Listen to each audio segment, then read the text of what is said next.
আচ্ছা, প্রথমত কেন্দ্র সরকার বিজেপি সরকারের যে ভিন্ন চক্রান্ত এসআইআর এর নাম করে বাংলার মানুষকে যেভাবে হ্যারেস করছে, হেনস্থ করছে, সাধারণ মানুষ লাইনে দাঁড়িয়ে গেছে। আজকে তারই প্রতিবাদে বারাসাত কাটারি মাঠে আমাদের অভিষেক বন্দ্যোপাধ্যায় আসছেন।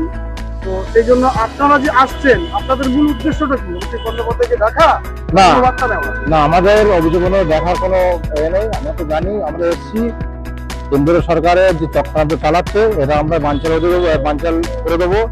আমরা সরকারের যে পরিকল্পনা, এটা আমরা ভাবছি হতে দেবো, আমরা কার্যকরী হতে দেবো না।